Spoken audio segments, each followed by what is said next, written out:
사도는 오늘 본문에서 이사야서 49장 8절의 말씀을 인용하여서 하나님과 화목해 되는 은혜를 헛되게 하지 말라는 호소의 내용으로 6장의 말씀을 시작하고 있습니다.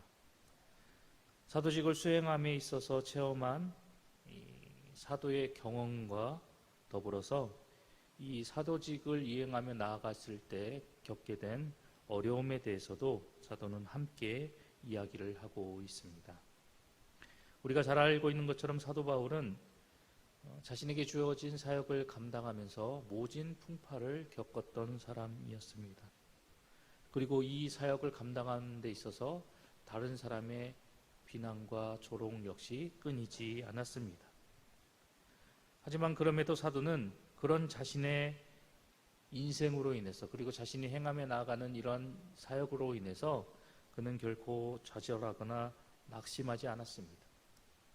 오히려 자신이 감당하고 있는 이 사역을 통해서 자부심을 가지고 있었습니다. 자신은 주어진 사역을 감당하면서 이 복음 전도자로서의 참된 가치를 깨닫게 되었고, 그리고 이러한 사역 끝에는 매우 큰 상급이 주어지게 된다라는 사실을 알고 있었습니다. 이러한 까닭에 사도는 세상에 대한 반항적인 모습이나 비관적인 태도를 취하지 아니하고 어떠한 상황 속에서도 사도는 오직 하나님만을 위해 사는 위대한 삶을 살아가게 되었던 것입니다. 사도는 오늘 본문의 말씀 마지막 부분에서 이제 믿지 않는 자들과 이 영합을 금지하고 그리고 성별의 삶을 살아나갈 것에 대한 권고의 내용으로 오늘 이 6장의 말씀을 우리에게 들려주고 있습니다. 그렇다면 이러한 내용의 본문의 말씀이 우리에게 들려주고 있는 영적인 메시지는 과연 무엇일까요?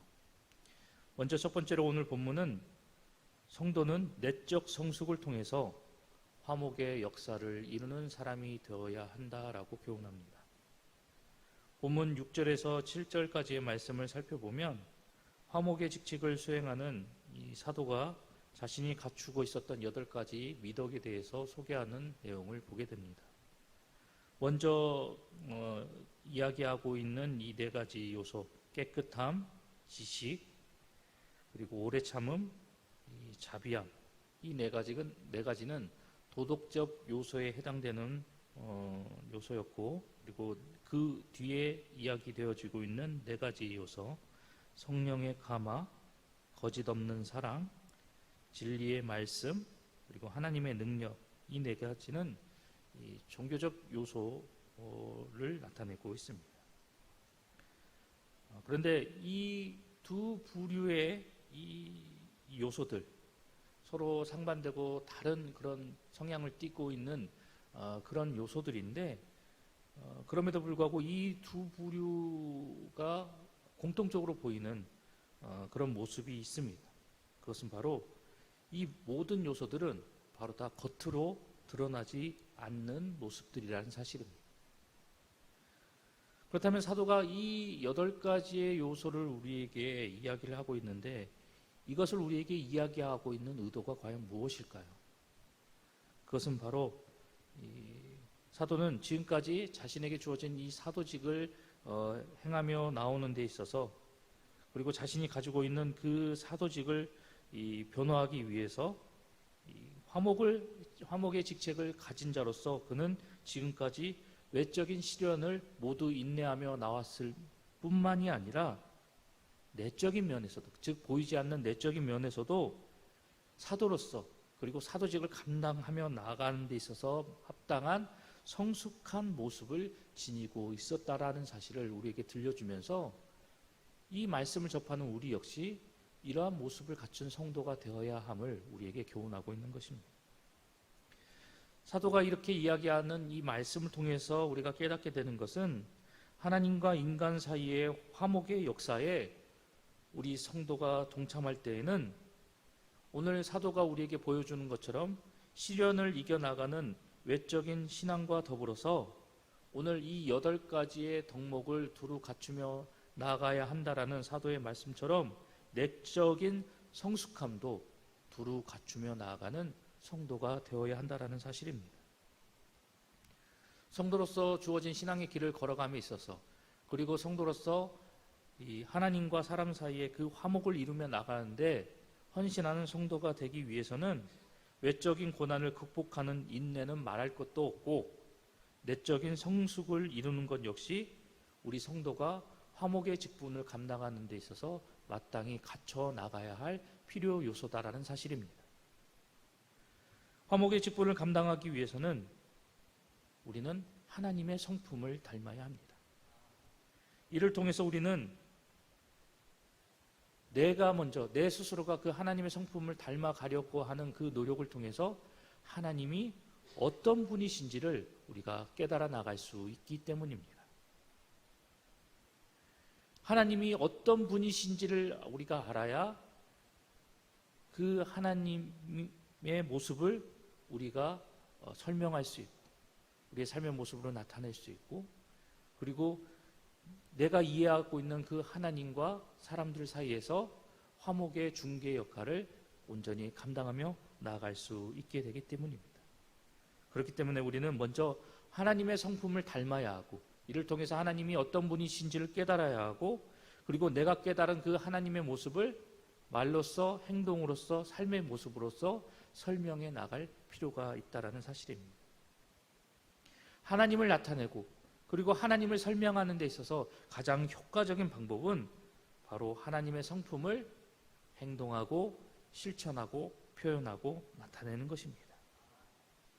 즉 우리의 삶 속에서 우리의 모습 속에서 하나님의 성품이 열매 맺어져 나타나는 삶의 모습이 되어질 때 우리가 굳이 말을 하지 않아도 우리는 우리의 행동으로서 그리고 우리의 삶의 모습으로서 하나님이 어떤 분이신지를 나타낼 수 있고, 그리고 그 사람이 말하는 그 말에 권위가 담겨져 있게 되고 큰 설득력을 가질 수 있게 되는 것입니다. 물론 하나님께서 이 화목의 이 직책과 사역을 하나님께서 주도적으로 감당하시고 이끌어 나가시지만, 그 하나님의 사역에 우리 성도가 이 조력함에 있어서 이렇게 하나님의 성품을 닮아가고 하나님의 성품을 우리의 행동으로 삶으로 나타낼 때 더 큰 효과를 불러올 수 있게 된다는 사실입니다. 때문에 우리는 끊임없이 내 삶 속에서 하나님의 성품을 닮은 삶의 열매를 맺을 수 있도록 끊임없이 수고하고 노력하는 성도가 되어야 합니다. 사도는 에베소서 3장 16절의 말씀을 통해서 그의 성령으로 말미암아 너희 속사람을 능력으로 강건하게 하라고 우리에게 교훈하고 있습니다. 이러한 사도의 교훈처럼 우리도 하나님의 성품을 닮아가고 하나님의 성품을 본받아서 더욱더 우리의 속사람을 견고하게 하고, 그리고 우리의 내면에 인간의 속성이 아닌 하나님의 성품이 더욱더 굳건히 자리 잡고, 이를 통해서 우리의 삶 속에서 하나님의 성품이 풍성히 열매 맺는 삶을 살아감으로 인해서 성도로서의 온전한 삶을 살아나가고 성도로서 화목의 직책을 온전히 이루며 나아가는 귀한 모습을 감당하며 나아가야 할 것입니다.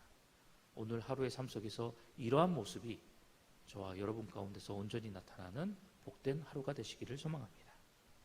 두 번째로 오늘 본문의 말씀이 우리에게 들려주고 있는 영적인 교훈은 죄와의 단절을 이루는 성도가 되어야 한다라고 우리에게 교훈합니다. 본문 14절의 말씀 속에서 사도는 너희는 믿지 않는 자와 멍에를 함께 매지 말라라고 우리에게 이야기하고 있습니다. 그런데 이 말씀은 자칫 믿지 않는 사람들, 즉 세상 사람들과 상종하지 말라는 것으로 오해할 수 있는 그런 말씀입니다. 그런데 우리가 이 말씀을 통해서 깊이 생각해야 할 것은 오늘 이 사도가 우리에게 들려주고 있는 이 말씀은 성도를 위한 인간관계의 대상 선택에 관한 그런 말씀이 아니다라는 것입니다. 오늘 이 14절을 통해서 들려주고 있는 이 사도의 말씀은 하나님의 백성으로서, 성도로서 죄악된 이 세상 속에 살아나가고 있는 그 사람들과 교제하며 나아갈 때 우리 성도가 경계해야 할 주의사항이 무엇인가, 이것에 대해서 우리에게 깨닫게 하기 위해서 이 말씀을 들려주고 있는 것입니다. 성도는 하나님의 백성이지만 더불어 세상과 함께 살아나가는 사람들입니다. 그렇기 때문에 우리는 믿지 않는 사람들과의 완전한 이 단절된 생활을 할 수는 없습니다. 세상과 더불어 살아나가기 때문에 믿지 않는 사람들, 하나님을 알지 못하는 사람들, 죄악된 세상과 더불어 살아나가는 사람들과 어쩔 수 없이 어울려 살아갈 수밖에 없다는 사실입니다. 이런 성향을 잘 알고 계셨던 예수님은 우리를 일컬어서 세상을 위한 소금과 빛이다라고 말씀하셨습니다. 때문에 우리는 세상 속에서 하나님을 알지 못하고 죄와 더불어 살아나가는 이 사람들과 더불어 함께 살아가지만, 그럼에도 불구하고 우리는 성도이기 때문에 그 세상 사람들이 나타내고 있는 그 죄성, 불의함, 세상의 이 허물과 죄악된 것들, 이것에 물들지 않도록 끊임없이 조심하고 자신을 살피는 삶을 살아가야 함을 사도는 우리에게 교훈하고 있는 것입니다. 우리가 잘 알고 있는 말 중에 죄는 미워하되 사람은 미워하지 말라는 말이 있습니다. 이처럼 우리가 더불어가고 있는 세상 속에서는 하나님을 알지 못하고 이 죄와 늘 가까이하며 불의를 삶 가운데서 나타내는 그런 사람들이 우리 삶의 주변 가운데 존재하고 있습니다. 그런데 그런 사람들을 죄악시하고 정죄하고 그 사람들을 멀리하는 그런 삶을 살아나가는 것이 아니라, 우리가 그러한 사람들과 더불어서 함께 살아나갈 때 우리는 이러한 불의한 사람들을 위한 참된 이웃의 삶을 살아나가는 성도가 되어야 한다는 것입니다. 그리고 하나님을 알지 못하고 불의를 행하는 그 사람들과 함께 살아나갈 때 그들이 진리와 선이 우리의 삶 속에서 나타나는 것처럼 그들의 삶 속에서 이 하나님이 요구하시는 이 진리와 그리고 이 선함이 그들의 삶 가운데서도 동일하게 나타날 수 있도록 우리는 그들에게 바른 본을 보이고, 그리고 끊임없이 그들이 죄악된 길에서 벗어날 수 있도록 기도하고 권면하며 성도로서의 온전한 삶을 살아나가는 그런 우리의 모습이 되어야 한다는 것입니다. 또한 믿지 않는 사람들의 그 죄악된 모습에 우리가 가랑비에 옷 젖어 가듯이 물들어가지 않도록 끊임없이 경계하고 우리의 모습을 살피고 조심하는 모습이 우리 가운데서 나타나야 하고, 혹여라도 우리가 실수로 연약함으로 죄의 길에서 넘어지지 않도록 끊임없이 주의하고 경계하는 그런 삶을 살아나가야 함을 사도는 본문의 말씀을 통해서 우리에게 교훈하고 있습니다.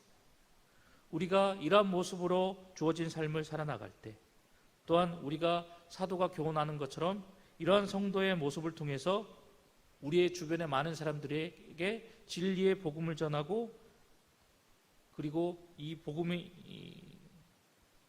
모습을 전하고, 그리고 우리가 참된 성도로서의 온전한 삶을 살아나가며 나아가게 될 때 이것이 우리의 삶 속에서 커다란 영향력을 나타내고 영향력을 미치게 되며, 이러한 모습을 통해서, 이러한 우리의 삶의 모습과 우리의 본을 통해서 믿지 않은 많은 사람들이 하나님을 발견하게 되고, 그리고 우리의 이러한 모습을 통해서 믿지 않은 많은 사람들이 구원자 되시는 예수 그리스도를 보게 될 것임을 사도는 우리에게 교훈하고 있는 것입니다. 그렇기 때문에 우리는 끊임없이 죄와의 단절된 삶을 살아나가고자 노력하고, 그리고 믿지 않는 많은 사람들에게 성도로서 바른 신앙과 믿음의 본을 보이며 우리의 삶의 모습을 통해서 하나님을 발견하고 예수 그리스도의 모습을 보여주는 그런 삶을 살아나가고자 힘써야 한다라는 것을 사도는 우리에게 교훈하고 있는 것입니다. 사도는 고린도전서 15장 34절의 말씀을 통해서 끊임없이 우리에게 교훈하고 있습니다. 깨어 의를 행하고 죄를 짓지 말라고 말입니다. 이러한 사도의 교훈과 말씀을 기억하여서 오늘 우리에게 주어진 하루 속에서 세상의 소금과 빛의 역할을 감당하는 성도의 삶을 살고자 힘쓰고, 그리고 하나님을 알지 못하고 믿지 않는 사람들 앞에서 우리가 온전한 삶의 모습과 본을 보이는 그런 성도의 삶을 살아서 우리의 삶을 통해서 더욱더 하나님의 영광을 나타내고, 그리고 이런 우리의 의롭고 거룩한 삶의 모습을 통해서 많은 사람들을 생명으로 인도하는 복된 성도의 삶을 살아나가는 우리 봉상의 모든 성도님들이 되시기를 간절히 소망합니다.